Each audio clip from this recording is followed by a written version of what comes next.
fez aborto, todo mundo teve filho. Roqueiro é até que as mulheres que menos aborto fazem, entendeu? Eles têm dinheiro para sustentar, então sustentam 16 filhos. Pencas de filho, o que roqueiro vai... Que o rock induz ao aborto, tem que falar a Baby Consuelo para o Pepeu Gomes, né? Porque... Pois é. Poxa, um monte de filhos. Todos cresceram os grandes muito roqueiros felizes, tiveram pencas de filhos. Olha só, queridos Renato Aroeira e Miguel Paiva entrando ao vivo aqui pelo canal do Conde, mais um Távola Quadrada. Eu estava com saudade, na verdade, saudade que a gente fez a semana passada, só no horário diferente, mas o meu público sentiu falta, né? O público. Sim. Então, estamos de volta. Saudações democráticas para todo o público. Eu vou mudando o thumb aqui. Já estou chegando aqui também nesse momento. Deixa eu ir no canal do Conde aqui, já fica... Já que a gente começou a falar nos bastidores aqui sobre os Beatles comunistas, a União Soviética infiltrada no rock and roll, essas declarações aí, eu acho que tem um método aí, tá? Eu acho que justamente a ideia é confundir, é truncar, é entrar com, enfim, um patamar novo de sentido delinquente, evidentemente. Aí vou jogar, começando com o Miguel, aí, Aroeira, vocês... Quem começa? Posso dizer. Aroeira, começa. Deixa eu começar, porque é o seguinte. Primeiro, é um método, sim, mas com um detalhe. Eles acreditam piamente no que estão dizendo. Eles acreditam piamente, o que torna a coisa um pouco mais complicada. Faz parte do método. É um método porque ele pega a própria pareidolia, aquela coisa da gente construir padrões. Você pega um rapaz, uma pessoa que é paranoica, que tem uma crença absurda em alguma coisa, que odeia muito alguma outra. Isso é uma receita infalível. Ele começa a aplicar isso. E essa é a melhor maneira de desconstruir a cultura. É quando o cara acredita no que ele está fazendo. Então, há um método, embora o pessoal possa não ter consciência do método. Mas há tanto método quanto uma árvore tem um tropismo na direção do sol e da água. É isso. Eu acho que o método pode ser, claro, existem métodos e métodos. Eu acho que o Bolsonaro, o governo, o duro do governo, pode ter um método. Esses merdas aí não têm método, eles são completamente dissituados, entendeu? Um cara, você viu a cara dele, quer dizer, ele acredita naquilo que ele está falando. Bom, mas é método, mas ele acredita. Mas eu não sei se faz parte desse método, entendeu?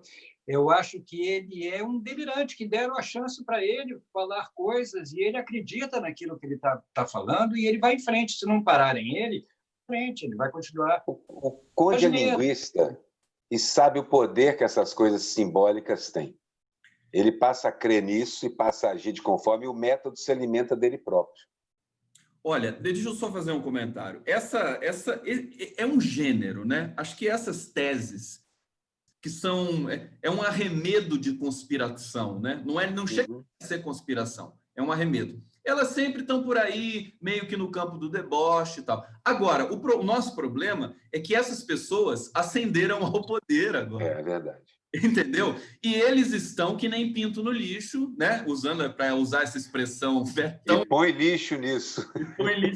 E estão agora estão falando isso o tempo todo, quer dizer, é tese de conspiração para lá e para cá. Isso chama a atenção da cobertura da informação, vira quase manchete. Agora não vira tanto porque tem o Lula e tal, você tem uma dimensão civilizatória ainda fazendo algum tipo de pêndulo com isso. Agora, eu quero dizer o seguinte, esse é o grande estratagema, é o grande problema que barra o debate público nesse momento, sobretudo no Brasil. Você vê que não existe um debate sobre economia.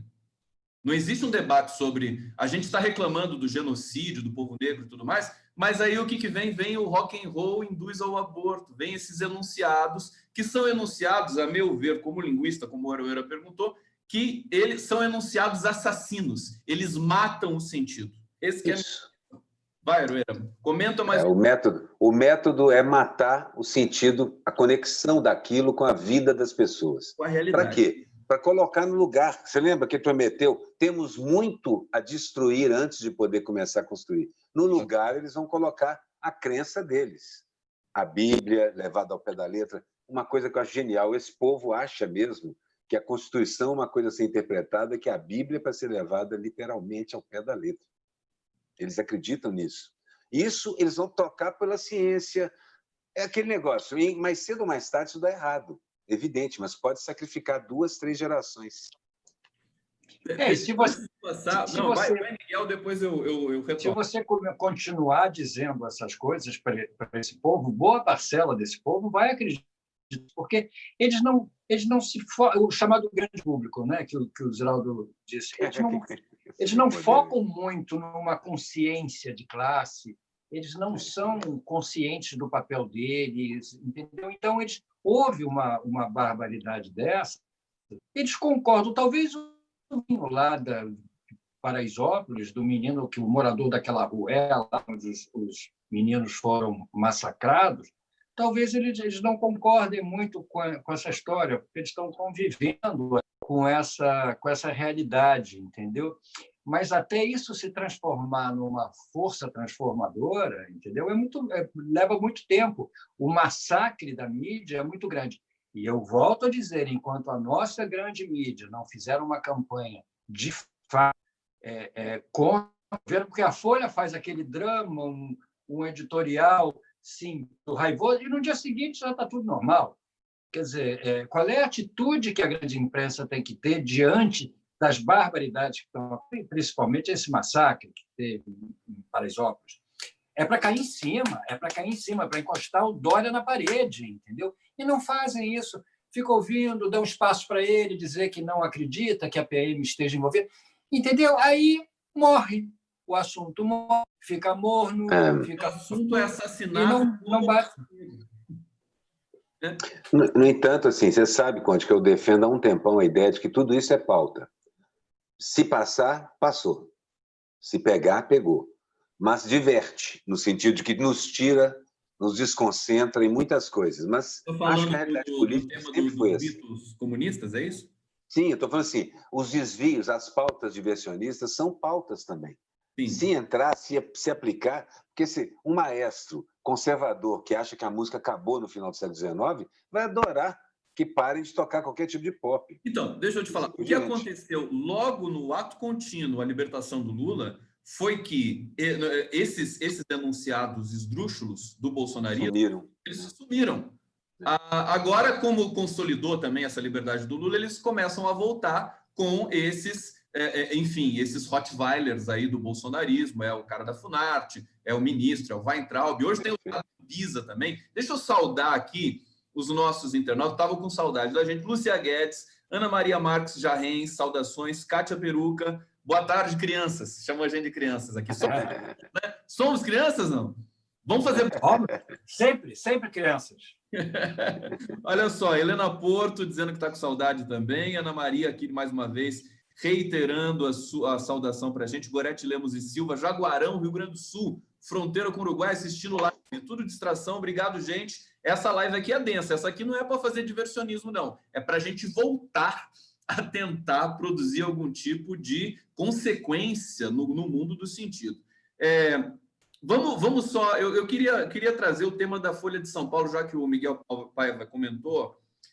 A Folha, num primeiro momento, soltou aquele editorial assim, bastante impetuoso, eu diria, no momento fora do padrão, quer dizer, soltou o editorial de noite, criticando o Bolsonaro, criticando não, atacando, com uma tonalidade muito alta, muito forte, né?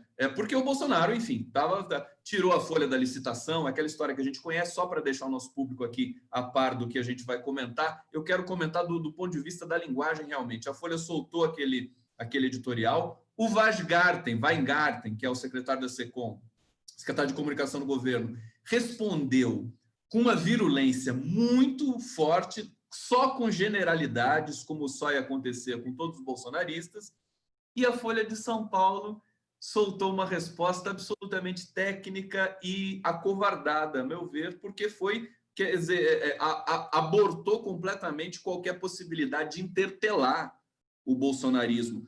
Eu me lembrei muito da carta do Ali Camel, depois da matéria que o Jornal Nacional fez com as milícias e a família Bolsonaro envolvida no assassinato da Marielle Franco. O que vocês sentem? Quer dizer, a imprensa, se depender da imprensa, o Brasil está morto, enterrado. Eu acho que a atitude da Folha é muito parecida com a atitude do Globo. O Globo fez aquele estardalhaço todo, o Jornal Nacional. Você achava que o seguinte, uma simples respostinha do Bolsonaro fez a TV Globo poder encolher, botar o rabo entre as pernas.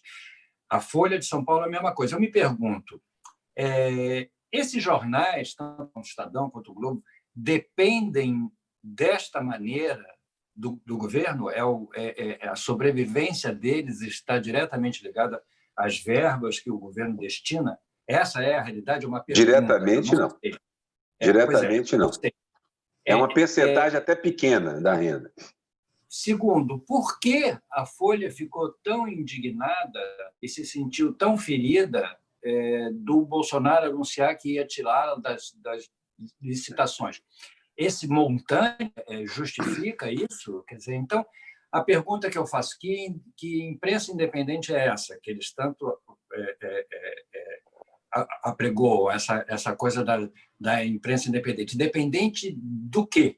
Em relação ao que é a imprensa independente? O Bonner vive falando da independente, da imprensa independente, que a TV Globo é independente, mas aí eu fico perguntando, o governo ameaça tirar o subsídio ou tirar a licitação e eles se sentem ameaçados? Você não é independente?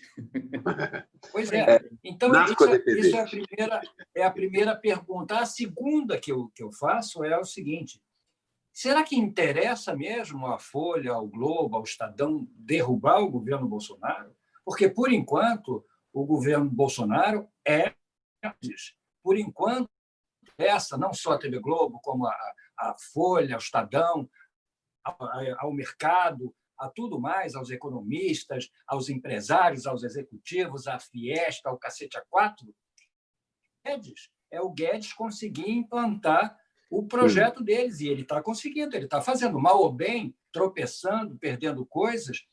Muita coisa ele já fez, e a gente não fica sabendo, mas muita coisa já se alterou nessa dinâmica, na relação entre empresários, empresa, empregadores. Muita coisa já se alterou. A lei do trabalho já alterou, a Previdência já também.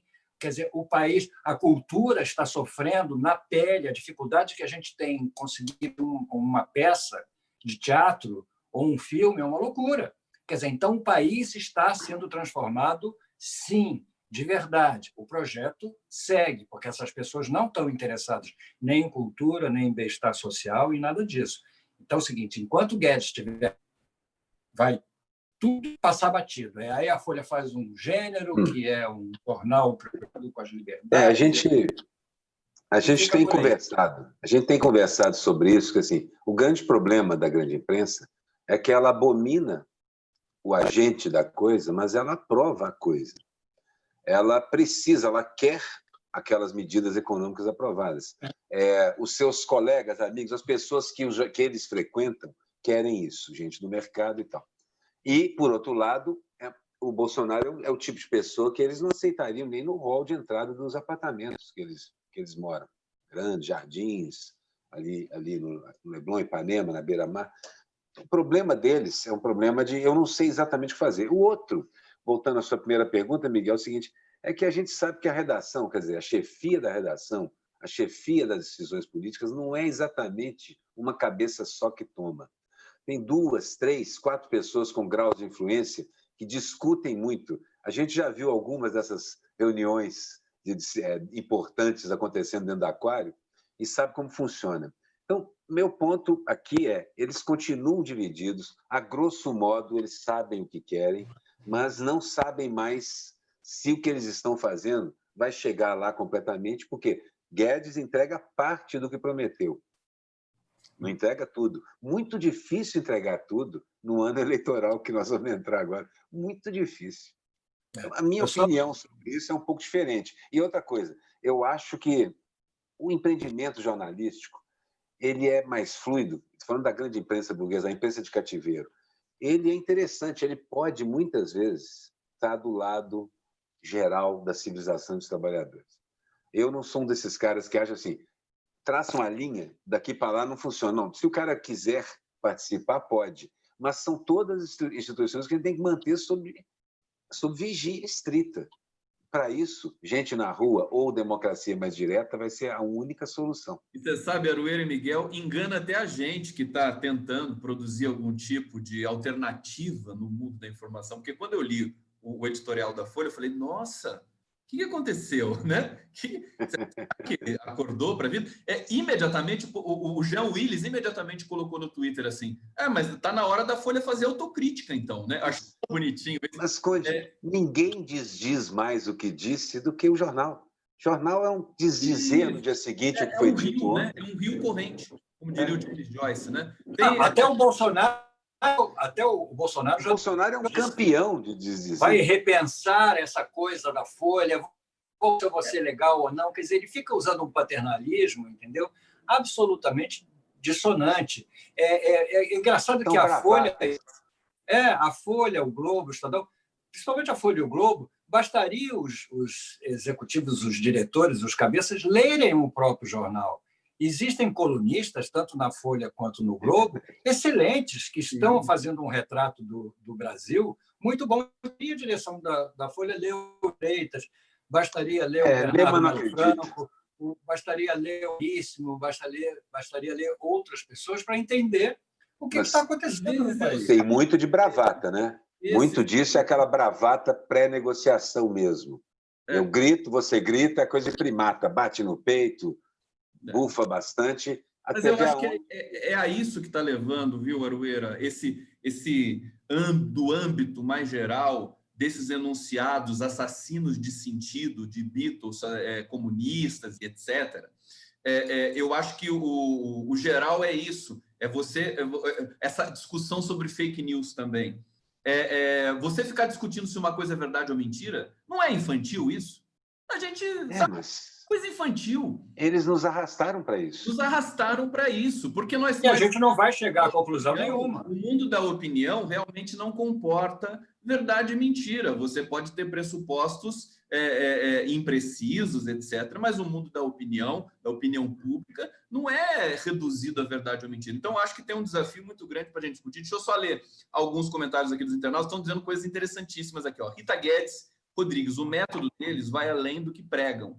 É matar o povo mesmo. Vamos entrar no âmbito da violência, porque é importante. Muitos assuntos hoje para a gente tratar de maneira aqui no nosso Távola, que tem 1 hora de duração. Maria Helena dizendo, daqui, dessa praia chuvosa do Espírito Santo, tendo a alegria de ver vocês os melhores. Obrigado, Maria Helena. O pessoal curte bastante realmente o Távola. Né? Leia, dizendo, Conde do Céu. E o que isto é de homem do ano para o João Dória, né? E para o Dallagnol também, né? Diga-se de passagem, a gente tem de realmente experimentar esse tipo de coisa ainda, né? Rosana Gomes aqui fazendo elogio para o Aroeira e deixando a gente com ciúme já. Ai, que voz agradável do Aroeira. Que coisa. Aroeira e Miguel. Que coisa, o que é agradável? Ela falou? O que era agradável? Voz agradável do Aroeira. Que voz agradável, hein, Aroeira? É que você não viu ele cantando. Tenor. Você não pensou em ser locutor, não, Aroeira? Não. Nunca? Cantor você já é, né? Cantor. Eu canto. Ele quer ser cantor, é isso aí. Ele falou que vai cantar no Távola se eu tocar, né? Mas não vai sim, porque precisa da harmonia, né? Posso fazer a capela alguma coisa, mas não tem. Então, no final, quem sabe, a gente faz a capela aqui. Nós temos que fazer um bolero, Conde. A gente precisa tratar do assunto dramático, né? Que é a violência é uma linguagem. O massacre de Paraisópolis, né? Também, quando eu vi a notícia, flagrantemente, uma violência que parte do poder público. Eu acho que até falar simplesmente da PM é um pouco de... enfim, não está tão correto, porque o responsável pela Polícia Militar é o governador. Claro. O comandante da Polícia Militar. E uma ação daquele tamanho não é feita sem a anuência do governador. O Fernando Brito está dizendo hoje que pode haver aí uma certa rebelião da Polícia Militar com relação ao comando do João Dória, porque a Polícia Militar do Estado de São Paulo, em grande medida, é bolsonarista e existe uma disputa entre eles. Houve vaias ali deliberadas para o Dória e aplausos para o Bolsonaro em eventos públicos. O fato concreto, eu vou trazer a foto dos meninos que morreram aqui, Quer dizer, são 9 mortes de uma violência absolutamente alucinante. E vou passar direto para vocês, depois a gente comenta aí. Quem começa? Eu vou falar, então. Vai lá. Abrindo aqui a página. Seguinte, o Witzel, ele mais explicitamente comanda o genocídio aqui no Rio do que o Dória até então fazia. O Dória fazia isso lateralmente, mas assim, a mesma maldade, porque eu acho que violência é linguagem, a mesma maldade ele já estava usando. É uma linguagem com a qual ele fala com essa alta elite, essa alta burguesia carioca ou paulista, que quer mesmo ver essa raça brasileiros extinta, quer ver esse pessoal murado em algum lugar muito longe. Então, eles aplaudem mesmo. E o que é pior, isso aí consegue criar raízes lá dentro mesmo das comunidades, onde você tem gente que é bolsonarista ou até é pró-Witzel ou pró-Dória, porque quer que a polícia desça o cacete, que mate e que tire da rua o que eles acham que é bandido. O problema, que eu acho que a gente vai ter que enfrentar, é igual na outra questão que a gente estava lidando. A gente vai ter que ressignificar o que significa ser polícia. Eu concordo com o Conde, porque policiar é necessário. É o tipo de ordem que esse policial recebe, em que ele é imerso, é que mata tudo, é que literalmente mata as pessoas. Nós temos que desarmar. Há 10 anos atrás, quando eu conheci o Rodrigo França, uns 15 anos, ele trabalhava dentro da polícia e havia também um grande amigo, um antropólogo, que trabalhava dentro da polícia militar, justamente na tentativa de humanizar a polícia, explicar para ela lá dentro quais eram as tarefas da polícia e quão nobres eram essas tarefas. E isso desapareceu de dentro da corporação. Eu acho que isso tem a ver com a tomada do baixo clero da polícia, quer dizer, a soldadesca, pelo olavismo que esses caras enfiaram dentro do exército, da polícia. Pelo que eu soube, esses caras estão fazendo esse tipo de preleção há década e tanto. Isso explica a milícia tão organizada e tudo mais. É onde eu tenho um pouco de medo, porque eu acho que essa soldadesca é bolsonarista raiz. Não é o Witzel nem Dória, não. Ela é bolsonarista mesmo. Isso me preocupa. Eu acho que elas carregam, essa soldadesca carrega esse espírito bélico, né? Essa coisa de eles estão ali... Que tentaram desarmar 10, 15 anos atrás. Essa noção equivocada que a polícia tem que andar armada e tem que ser violenta, entendeu? Eu acho que essa ideia, e a ideia do comando, da elite que comanda a polícia, passa um pouco essa complexa que é como pensa a classe média em relação ao pobre. Quer dizer, o Dória classe média, é cara dessa elite. Ele é. A classe média não se identifica, o Dória e a elite da polícia, a elite do governo, a elite do Estado, não se identifica com o povo, entendeu? E o soldado que poderia se identificar com o povo é comandado para não viver isso, para não fazer isso. Quer dizer, ele é instruído para pensar como ele, não como seu semelhante. Afinal de contas, ele cumpre ordens, entendeu? E essas ordens passam de qualquer humanidade, digamos assim, em relação ao povo. A polícia, no conceito, serve para baixar o cacete, porque a elite precisa da polícia para defender os seus interesses. E o povo precisa da polícia para defender sua vida. É essa dissonância que está comandando essa história. E o povo sai perdendo. Porque o Freixo, por exemplo, aqui o pessoal no Rio de Janeiro, trouxe a questão, tenta lidar isso de forma profissional e humana, tenta lidar com essa questão, envolvendo o policial no número de vítimas dessa violência. E mostra que a boa parte das mortes dos policiais seria evitada se determinados critérios de abordagem, se a polícia fosse mais civilizada, quer dizer, se diminuir. Eles têm um grande trabalho sobre isso. O Freixo, na verdade, existe muito policial no Rio de Janeiro que admira realmente a política que o Freixo propõe. Isso é uma coisa. Então, isso ainda é o que sobrou dessa ideia que tentaram colocar nas polícias. É possível transformar as polícias. A polícia não é necessariamente uma ferramenta da elite. Foi criada para ser. A gente sabe que a origem da polícia militar é uma polícia de guardar a propriedade. Eles não sabiam o que ia acontecer com aqueles escravos libertos e armaram e aumentaram as guardas nacionais para transformar em polícia militar. Então, na origem, essas polícias têm esse problema. Mas a contradição está lá dentro, né, Miguel? Elas são formadas pela população que elas mesmas esmagam. Exatamente. Isso é que é o grave. Essa contradição precisa ser compreendida. Assim, função de direção é esta, explicar essa contradição. Então, mas eu acho que a gente bem trabalhar dentro da polícia com isso. Num aprofundamento sociopsicológico, você consegue até vislumbrar um pouco essa questão de como as classes custam a assumir. Porque quando as classes se assumem, alguma coisa muito séria está para acontecer. Só para completar uma coisa, Miguel, só para completar o seguinte: desarmar essa bomba, porque essa bomba não tem como ela não arrebentar no lado mais fraco. É impossível. Não há confronto possível que favoreça a população das comunidades. Não há confronto possível que favoreça essa população. Olha só, deixa eu ler comentários aqui dos nossos internautas e avançar e tentar concluir um pouco esse tema para a gente entrar em outros aqui. Tânia Marina está dizendo, meu Deus, todos novinhos começando a vida. Está falando, evidentemente, dos pisoteados, né, dos mortos ali, que eram sim, claro. Negros, né, praticamente. O Caetano e o só jovens. Branco pobre é negro, né, no Brasil, né? A gente isso não é uma metáfora, né? A racialidade já tem mais de 40 anos que a ideia de raça é social, não é pigmentação da pele pura e simplesmente. Você vê as fotos dos meninos que foram pisoteados ali por essa truculência, por essa incompetência. E aí eu vou trazer... Deixa eu só ler alguns comentários, aí eu trago aqui um comentário do Fernando Brito no Tijolaço, né? Paulo Rosa dizendo, não adianta, a classe média alta despreza mais um negro pobre que um cão de rua. Mosca na sopa está dizendo aqui, Datena desconstrói a figura do pobre preto favelado todos os dias. Paulo Rosa concordando com a Arueira. Sim. Deixa eu ver aqui mais alguma... Aqui Milton Blanco está dizendo, essas desgraças querem acabar com os pobres, que são os verdadeiros brasileiros. Ricos roubam aqui, moram nos Estados Unidos, Portugal, França, etc.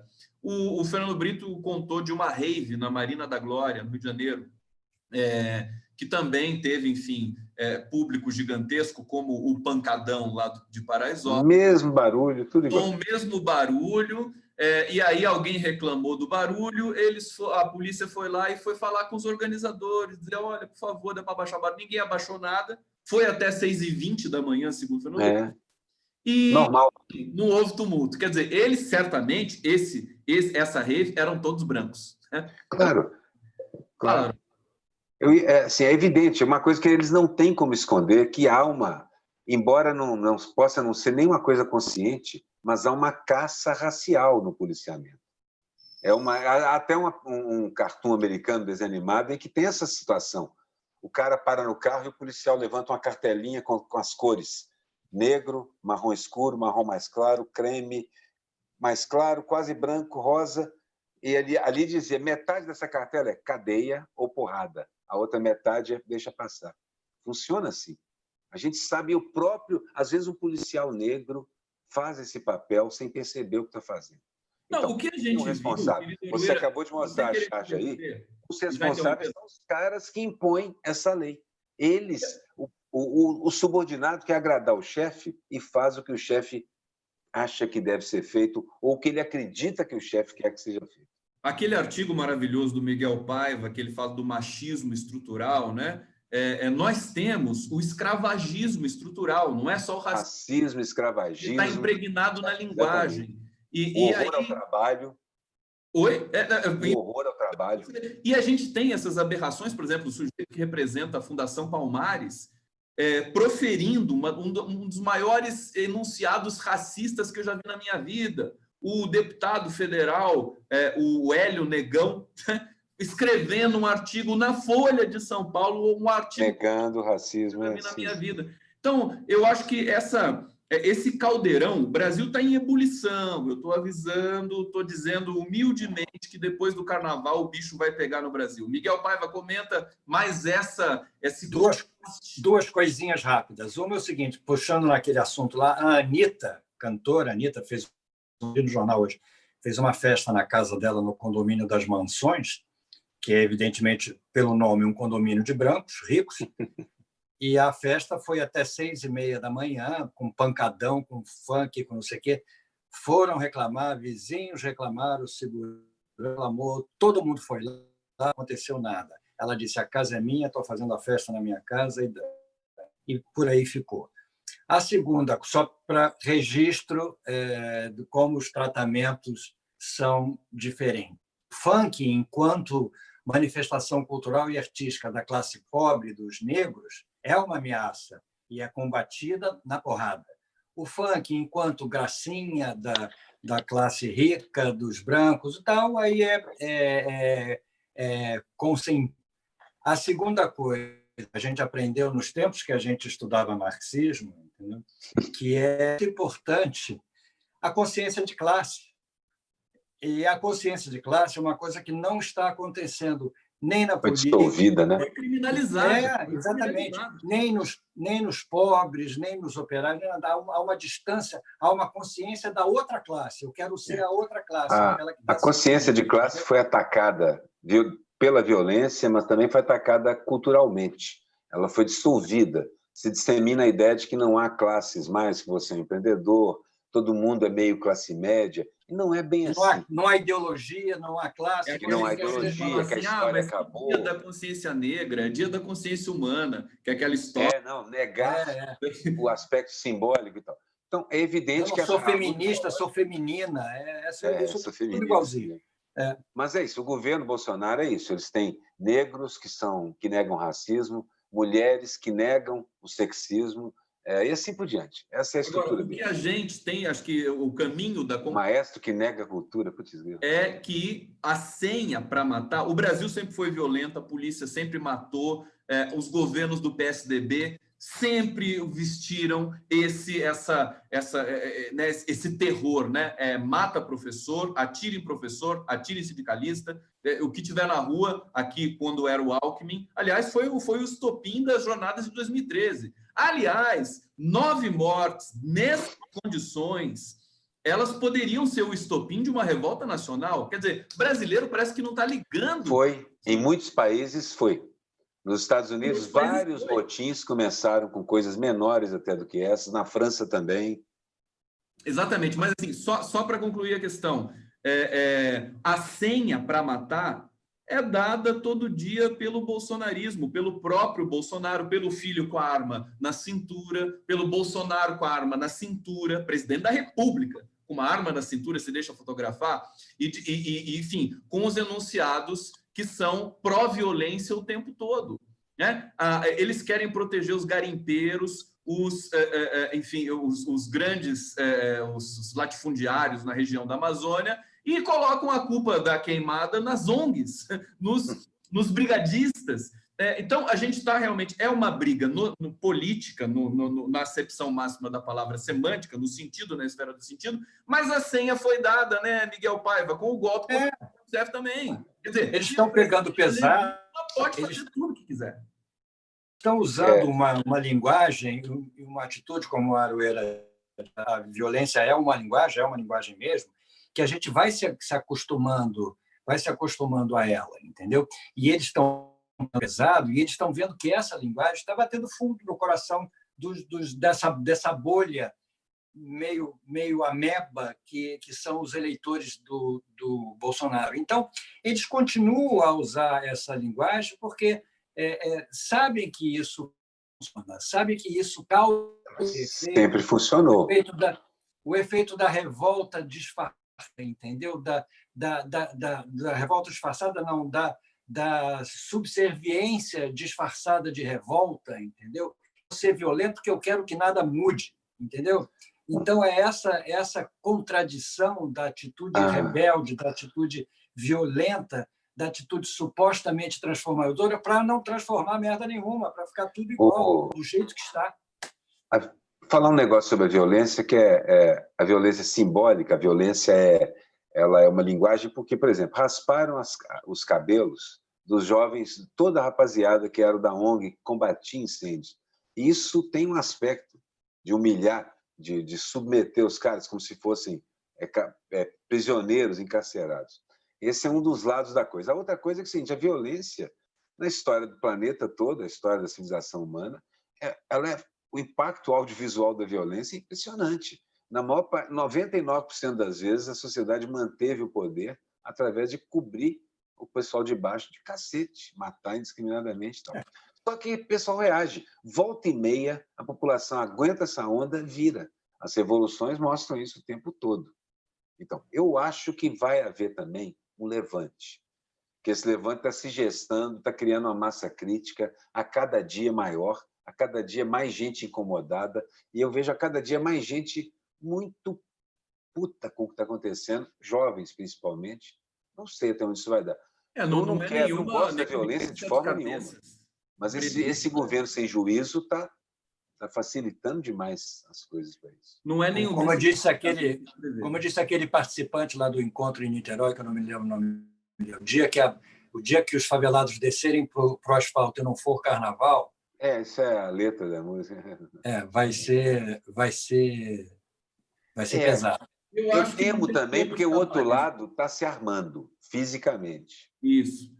Pode ser um banho de sangue. Não, sabe o que eu acho engraçado? Deixa eu falar uma coisa para vocês. Né? Engraçado de doer no coração. É que a classe média, nós, né, vamos assumir isso, porque nós somos infiltrados aqui numa certa classe média, vocês mais do que eu menos do que vocês. Né? Mas somos todos trabalhadores, para ser mais claro. Assim. Acho que existe uma incompreensão do que seja a classe média. Talvez no Brasil essa classe média violenta, burra, preconceituosa, racista, seja aqueles que acham que são classe média e não são coisa nenhuma. São trabalhadores, todos nós. Né? E aí, mas assim, muitos desses classe médias autoproclamados, eles dizem o seguinte: não, mas se tiver um banho de sangue, se tiver, aí as coisas vão mudar. E fica todo mundo ali no seu sofá. O problema, caras pálidas, eu digo o seguinte: o banho de sangue está aí, ele acontece todo dia. Está acontecendo todo dia. Você acha que não acontece nada nesse país? Quer dizer, as pessoas estão morrendo diariamente. A imprensa, a Globo não dá. Quer dizer, a Globo não passou que estão matando gente no Brasil, então não se mata gente no Brasil. Sistema carcerário, comunidades indígenas. Agora você tem uma ameaça gigantesca às tribos isoladas. Vocês sabem quantas tribos isoladas mapeadas pela FUNAI tem na região amazônica? 120. Elas precisam de uma assistência, inclusive para que a civilização, o homem branco, não chegue lá para...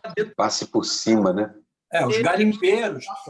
A FUNAI tirou o recurso e extinguiu o módulo dentro do órgão que cuidava das tribos isoladas. Quer dizer, eles estão ao Deus dará agora no Brasil. Complementem aí, que agora eu quero fazer a rodada dos cartoons. Então, eles estão realmente se refastelando nessa história de destruir tudo aquilo que duramente foi conquistado, em todos os setores, nos setores da ecologia, nos setores indígenas, no setor rural, dos trabalhadores, de tudo. Há um projeto aí, sim, há um momento de desconstruir tudo aquilo que foi feito. Entendeu? E vai ser muito de reconstruir depois, porque isso, quanto mais tempo passa, mais se solidifica. E mais essa bolha que apoia vai continuar. E é muito pouco o que a gente tem para isso é Maquiavel. Para tentar juridicamente ou politicamente através do Congresso, é muito pouco, uma força muito pequena. Não, mas nós temos, diante sim. da Blitzkrieg, é uma Blitzkrieg. Eles entraram... Mas isso eles leram Maquiavel melhor do que a gente, Miguel. Passando tema, entendeu? Então não vai ser o congressista, o Lewandowski. Vai sim. Não, tem que ser, mas é muito pouco. Mas é muito pouco, Haroldo, é muito pouco. Eles leram... Não é. Uma força maior. Olha, só tem uma força maior que é povo na rua. Mas isso é outra coisa. É o seguinte, eles leram Maquiavel e Gramsci melhor do que a gente. Melhor, pelo menos, do que a gente tem lido ultimamente. Que eles foram atacar exatamente por aí. Eles atacaram nas bases mesmo. Atacaram montando grupos de WhatsApp a partir de interesses comuns, atacaram montando uma estrutura invisível a gente. Atacaram na cultura, atacaram na pancada. Foram para dentro dos quartéis distribuir suas ideias. A gente não viu isso acontecendo.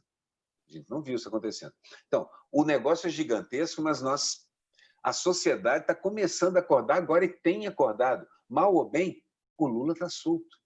O Lula está solto, babacas. É bom gritar isso. O Lula está solto, babacas. Mal ou bem, o Lula está solto por causa de uma pressão constante, contínua, permanente que a gente fez. A gente, eu digo, não só manifestações de rua que ocorreram, o pessoal esquece, mas elas ocorreram, têm ocorrido. Não são como são as do Chile ou de outros lugares, que nós não estamos conflagrados, eles estão lá. E isso, de certa forma, o que está acontecendo lá está a nosso favor, porque assusta as pessoas daqui. Estamos tendo vitórias. Aliás, para impedir banho de sangue, se a gente não trouxer a parte civilizada da sociedade que restou, nós não vamos conseguir, não. Olha só, queridos Aroeira, Miguel Paiva, acho que é a hora de eu ler um pouquinho os nossos comentários aqui. Eu quero falar sobre o canabidiol depois. Quer falar? Vamos falar só um minutinho. A Fernanda Coitinho está dizendo aqui. Para um governo como o Bolsonaro, a alegria do jovem pobre num baile funk é uma afronta. Polarização é quem quer matar e quem quer viver. Olha que bacana o comentário da Fernanda Coitinho, muito obrigado. Josineide Gonçalves, no Pancadão dos Bacanas, o PM dá bom dia, boa tarde, boa noite e ainda chama de doutor. É pesado, né? A gente está num momento bastante complicado. Eu vou colocar aqui, e agora mudei deixa eu só abrir aqui a charge de vocês, meninos. Deixa eu começar com o Miguel Paiva, passo a palavra para o Miguel, e aí eu só quero... Vamos só comentar rapidinho seus temas aí da semana, Miguel. Esse de hoje enfim, tristemente belo, como diria o Rambo, né? É o funk you, é o trocadilho do horror, né? E o policial sem a menor piedade. Fala para a gente um pouquinho, eu vou passando aqui. Eu acho que isso é o que eu acho. Eu acho que é uma discussão interessante também, a discussão sobre o funk, entendeu? Eu acho que o funk é demonizado pela elite, porque o funk é uma manifestação absolutamente autêntica dos mais pobres, dos mais pretos, entendeu? E ele é desconsiderado pela elite, ele é desconsiderado artisticamente e socialmente, entendeu? Então, essa é a minha posição em funk em relação ao massacre. Como já foi o samba. Cultural em relação a isso. Exatamente. Um massacre forte. Como já foi o samba. Ô, Miguel, sem querer fazer aqui um eletrocardiograma temático, mas essa charge ficou maravilhosa, né? Os cogumelos no fundo. É uma espécie de psicodelia política, né? Tem um montão de cogumelo lá no fundo aí. Eu aproveitei um desenho muito antigo que eu tinha feito, que era uma outra história. Era para a gente tentar descobrir o que eu estava ouvindo no seu no tempo do iPod, entendeu? E esse aí era um doidão. Então, parece o Patropi. Lembra daquele humorista? Aquele genial. Exatamente. O texto era outro. E eu acho que ele se encaixou, quando eu achei hoje, ele se encaixou perfeitamente. O presidente da FUNAT, que eu tenho uma admiração pela doidice dele, entendeu? Ele é muito doido, ele é espetacular. Eu acho que ele está viajandão, entendeu? Então, essa é a minha homenagem a ele. Essa aqui é uma ilustração para o seu artigo, que eu li, que também é um artigo que é importante que a gente leia. O Miguel Paiva, você está num momento muito produtivo, meu querido. Mas é violento isso, o massacre da Serra Elétrica, né? Você quer comentar esse? Esse é um roteiro que eu fiz, eu achei a ilustração bárbara, é o cartaz do filme. O cartaz do filme dos anos 70, né? Exato. E é uma analogia que eu faço, é um roteiro de cinema imaginário envolvendo esses delírios todos que o Bolsonaro teve com o Leonardo DiCaprio, e aí é o Titanic, e aí é o desmatamento, mais o incêndio, entendeu? Eu acabei fazendo um roteiro imaginário que termina no Trump pedindo ao Bolsonaro filmar aqui no Brasil, e o Bolsonaro sugere a ele filmar em Paraisópolis, entendeu? Porque eles querem fazer um filme daqueles de ação violento, com tiro, morte, sangue, povo pisoteado. Aí o Bolsonaro sugere filmar em Paraisópolis. E termina roteiro assim, do Miguel Paiva. Alguém faz um roteiro trágico. Esse filme. Deixa eu colocar as do Aroeira e vamos acelerar, porque a gente vai falar do canabidiol ainda, do Trump, né? Eu vou colocar aqui as do Aroeira para a gente comentar, porque olhar as charges de vocês aqui durante o programa, além de ser um prazer, dá um resumo dos temas que foram quentes na semana, né?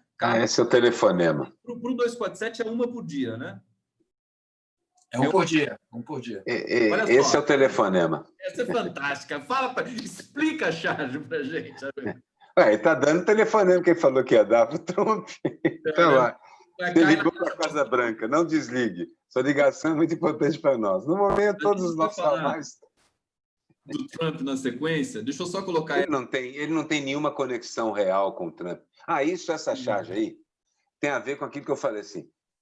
Você comentou isso. Não adianta falar da polícia simplesmente. Os mandantes dessa violência são esses caras aí.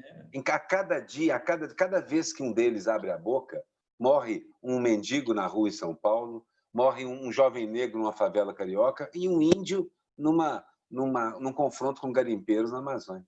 Porque eles promovem isso. Eles promovem isso o tempo todo. Bom, a gente não vai... Aí se a fuga dos dólares. Paulo Guedes. O Paulo Guedes dizendo, alguém deixou uma janela de oportunidade aberta e ele não sabe quem fui. Sobre aquela fraude dele ter...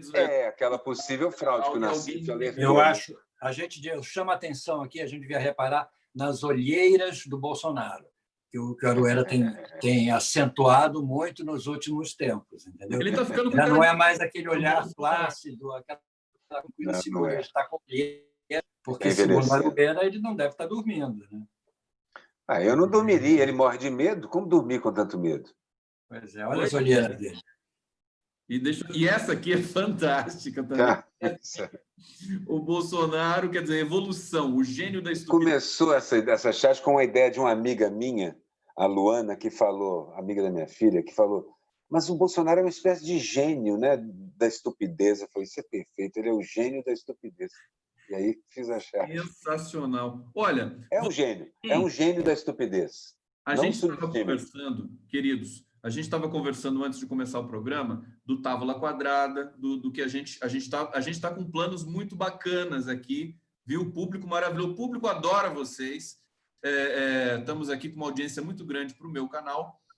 Então, a gente está com planos de abrir um canal, eventualmente fazer um site para abrigar todo o material gráfico de vocês. Acho que é uma coisa importantíssima. Por exemplo, as pessoas que querem ver todas essas charges agora, elas podem seguir vocês no Facebook, o que eu recomendo, que eu acho que é uma maneira fácil. O Facebook de vocês é público, né?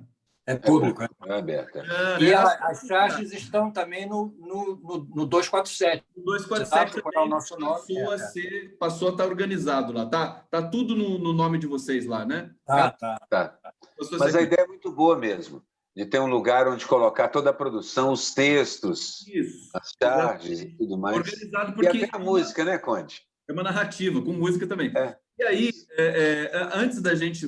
A gente vai tratar de outros temas aqui ainda, antes de terminar o nosso Távola Quadrada, mas eu tenho que falar para vocês e para o nosso público que eu tive com o Lula na quinta-feira, né? Vocês assistiram a entrevista.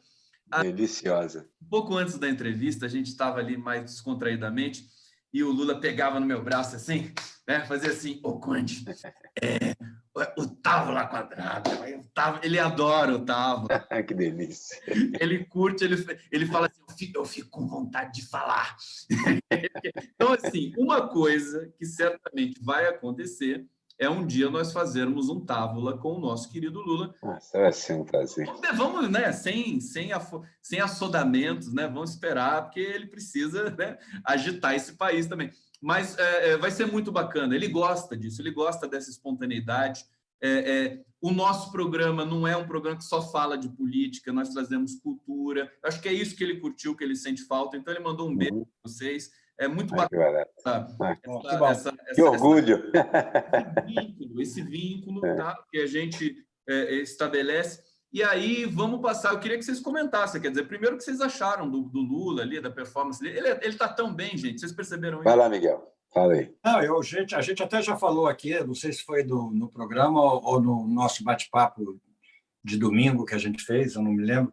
Mas eu fiquei fascinado com a agilidade, com o raciocínio, com a inteligência, com a simpatia, com a tranquilidade, principalmente.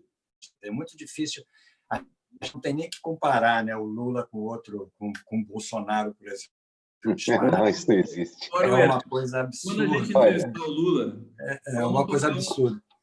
Mas foi muito... Vamos saber desse bastidor agora, que ele gosta do programa, que ele quer assistir, palpitar, dar a opinião dele, é muito bom. Eu acho que a gente está cumprindo o nosso papel, né? O que a gente gosta de fazer e está funcionando. Quer dizer, então, isso me deixa muito feliz, muito feliz.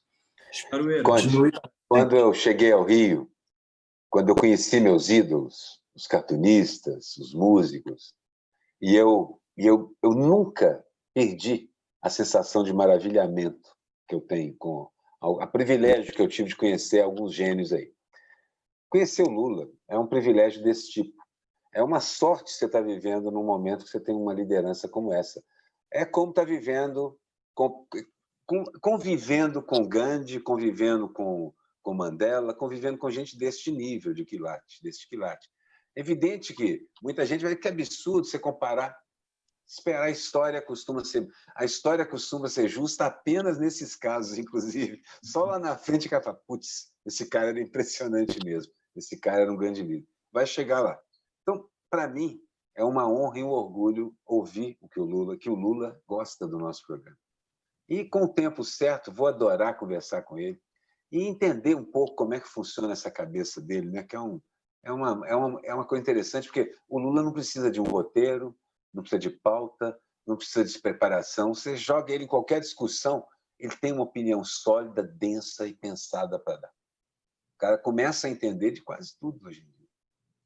Pois é. Isso é um líder, é o que um líder... Ele não precisa entender muito, ele precisa compreender como as coisas funcionam, e o Lula entende como as coisas funcionam. Eu acho que esse é o paradoxo, que é assim, o excesso de conhecimento formal paralisa. Paralisa. O Ciro Gomes, por exemplo. O Ciro Gomes, ele entende de economia. Agora, é justamente por isso que ele não vai dar um bom presidente, porque ele vai querer, né, não vai dar liberdade para o seu ministro, ele não vai ser um líder. O Lula já disse... Ele impõe. Né? Ele impõe. E é justamente pelo fato do Lula não conhecer as filigranas, os detalhes do economiquez, esse vocabulário. E, no fundo, ele conhece, porque de tanto que ele conviveu... lidou, né? Produziu uma das políticas. Eu vi o Henrique Meirelles ontem no Roda Viva enchendo a boca e dizendo assim, não, que nós criamos 11 milhões de empregos, eu estava no Banco Central, criei 11 milhões de empregos. Ele criou, quer dizer, ele era só o presidente do Banco Central. Quem fez a engenharia do país foi o Lula. O Ciro impõe, o Lula dispõe. Querido, olha só, então, nós temos aí, daqui a mais um tempo, o projeto Lula no Távola Quadrada e muitos outros que nós comentamos aqui. Para fechar o nosso programa de hoje, eu tenho de falar do Trump com vocês. Claro. Taxar o aço e alumínio depois das juras, tudo falso. A gente já sabia que era tudo fake. Quer dizer, que nível, né? Que nível de subserviência e de idiotice do governo brasileiro. Está lá o Ernesto Araújo mais perdido que barata tonta que caiu do carro no meio de um tiroteio. O que vocês acham dessa história do Trump? Era muita ingenuidade do Bolsonaro achar que o Trump tem alguma importância a ele, entendeu? Ele não tem a menor importância, entendeu? E o Trump era isso. Não só o Bolsonaro não tem a menor importância, como o Brasil tem uma importância que ele trata desse jeito, impondo sanções e fazendo a política de comércio exterior dele, entendeu? Não vai considerar Bolsonaro, gente que não lembra nem Bolsonaro, entendeu? Ele nem se lembra o nome dele. Então, vai pôr na esfera. Exatamente, é patético. O secretário de Estado do Trump chamou o Bolsonaro de Bolonçaro. Bolonçaro. Trocou as letras. É patético isso, é patético. Olha, como se os Estados Unidos fosse dar importância. Agora, é importante a notícia que saiu hoje que o processo do Trump continua, o processo de impeachment dele está sendo formalmente acusado de ter influenciado nas eleições da Ucrânia e ter influenciado o presidente, ter manipulado os dados. Miriam Leitão... o processo dele mais... Diga. Desculpa, Miguel. A Miriam Leitão escreveu ontem, de noitão, no Globo, que o Trump taxou o alumínio aço do Brasil e da Argentina para usar a mesma... Ela não falou isso, né? Mas para produzir um diversionismo dentro da cena política americana, para sair um pouco ali do calor do impeachment, da pressão do impeachment. Eu não sei se vai ter essa reação, se vai ter essa importância. O impeachment é sério lá. O impeachment é sério, é uma coisa séria. Não, mas assim, tem uma certa importância porque está falando com o público dele e ao colocar sanções nos produtos, ele agrada um determinado tipo de... Eu sei que até os fazendeiros estão envolvidos nessa questão do ferro, do aço, do alumínio. Então, só que não é só inocência, se dá uma importância, essa coisa dos bolsonaristas, se deram importância que eles não têm. O prestígio do Lula foi conquistado porque ele capitaneava uma onda de reconstrução do país e de modificação da sua realidade política. É por isso que ele era ouvido. E o que ele dizia fazia sentido. Quando ele abria a boca, em vez das bobagens que as pessoas acham que era isso que ele ia dizer, em vez das asneiras que falam os bolsonaristas, saía um monte de ideia concreta, de sugestões, de orientações sobre como negociar as coisas, como conversar com o povo, como conversar com os proprietários. O Lula é um homem capaz de conversar com qualquer líder do mundo e dar conselhos. Eu acho que tem uma coisa... Vamos falar do preço da carne. Aí vou voltar para o Trump, só para chegar no Trump um pedacinho assim. O Trump é um sujeito que está tentando se agarrar ao poder. Há indícios, como o Miguel falou, de que ele pode até sofrer um impeachment ou, por causa desse processo, sofrer uma derrota fragorosa. Não sei, isso não tenho certeza. Mas o cara não tem mais o prestígio que tinha. E a primeira coisa que ele rifa é o peso morto. O peso morto, no caso, é o Bolsonaro. É uma coisa a se considerar. Eu acho que já é um peso morto. Agora, eu queria trazer o assunto, antes da gente entrar na maconha, que a gente vai falar da maconha também. Eu gosto... As pessoas falam canabidiol, cannabis. Por que não falar maconha? Maconha! É porque eu acho que eles tiram um pouco do princípio ativo, tiram a maior parte nesse óleo medicinal. Tira. Mas princípio, enfim, é uma questão semântica. A conexão com a realidade, ou a disciplina. Aí é uma questão semântica. Mas eu quero falar, a gente vai falar da questão da maconha e tal, mas da carne, o preço da carne. Bom, a justificativa, a explicação é que a China começou a importar muita carne brasileira. E agora a carne vai virar um artigo de luxo. Quem está dizendo isso são jornalistas de cativeiro do Globo, da Folha do Estadão. Nem somos nós. Enfim, a gente está acolhendo aí a percepção deles.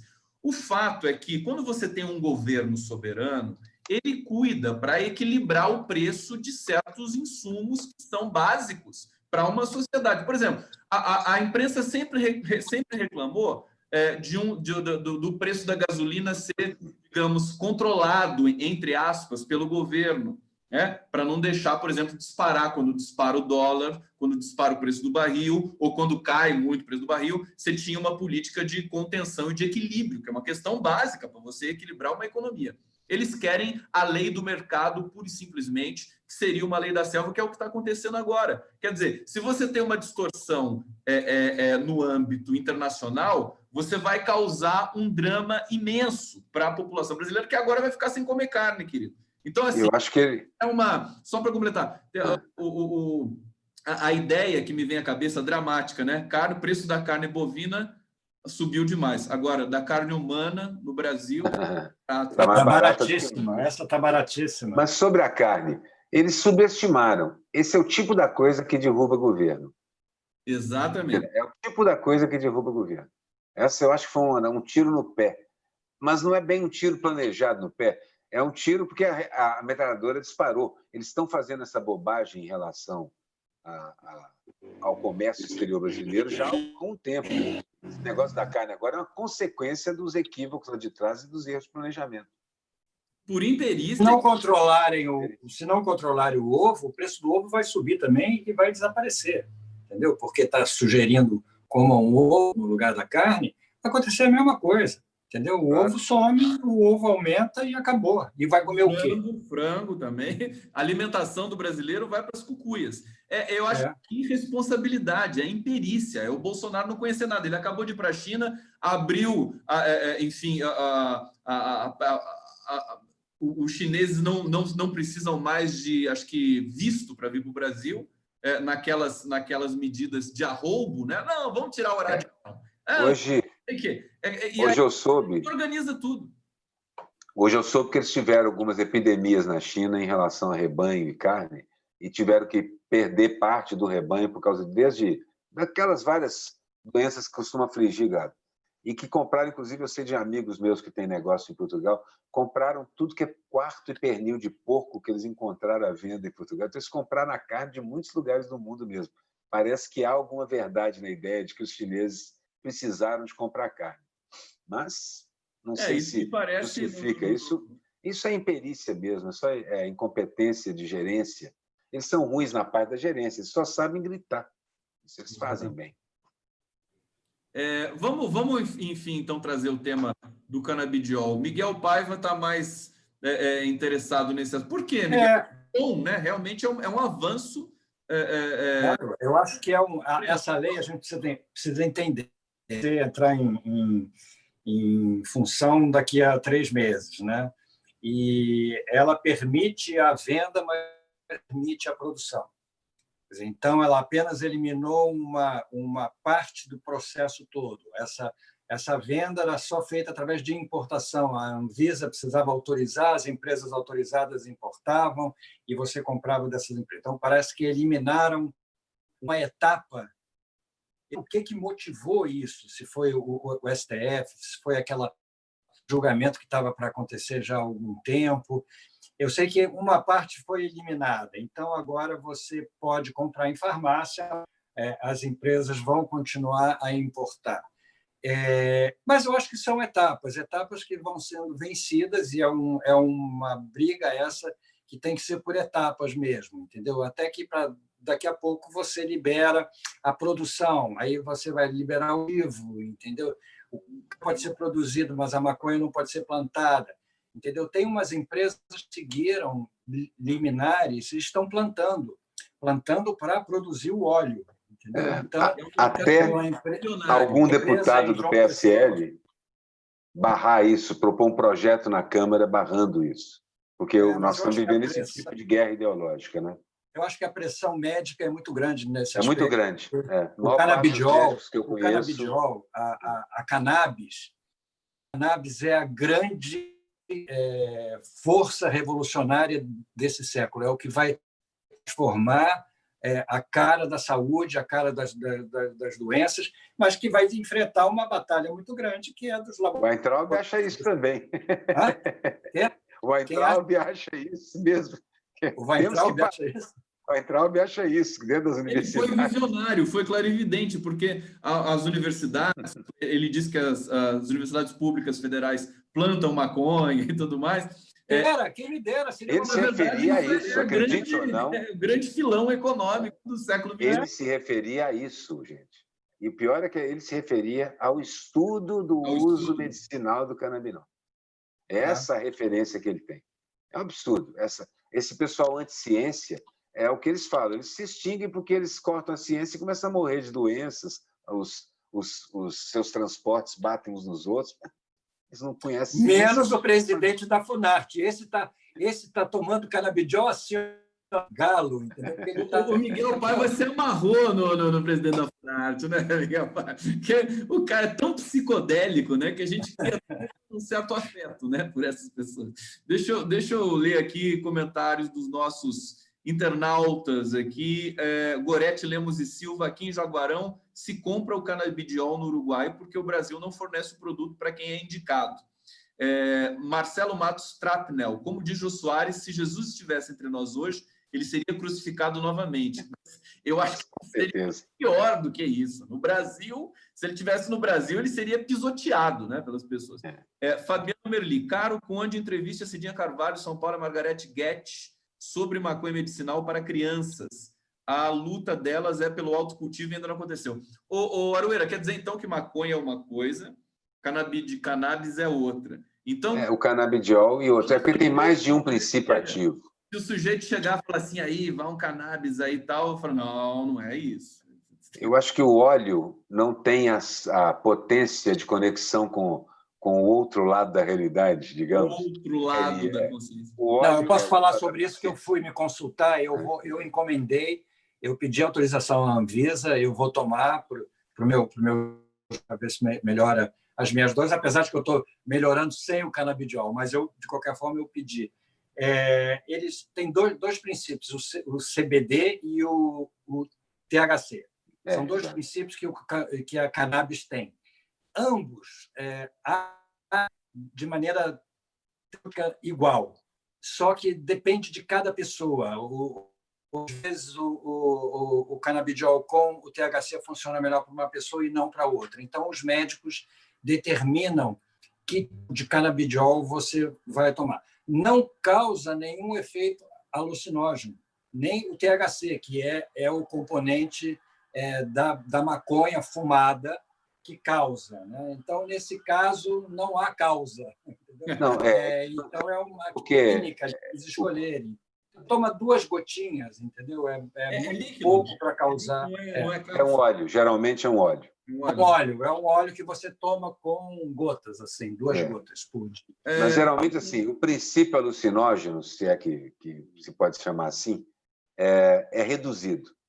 Mas, em alguns casos, ele é necessário. Tem casos de paralisia cerebral ou de Parkinson, em alguns casos avançados, em que ele é necessário que ele reduza os tremores, que ele equilibra a parte neurológica. Então, médico exatamente. É complexo e exige o médico examinando e verificando como funciona melhor para cada pessoa, como disse Miguel. Agora, é apenas uma das várias plantas alucinógenas que tem esse tipo de efeito. O que a gente não pode deixar de enxergar é que é uma vitória civilizatória, né? No meio concordo inteiramente. Total, uma total vitória. E é preciso deixar claro que a compra em farmácia vai ser feita com os remédios de tarja preta. Precisa ter o pedido médico. Com receita e tudo mais, exato.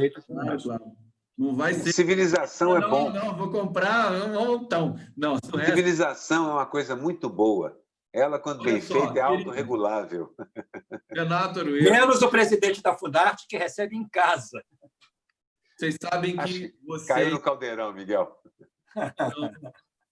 Muito queridos por todos nós, por todos aqui que assistem o Távola Quadrada, pelo Lula, e por este Esperança aqui também, que quer vocês muito, muito bem. E aí eu quero considerações finais. A gente podia terminar falando de civilização, que é o que a gente está precisando, né?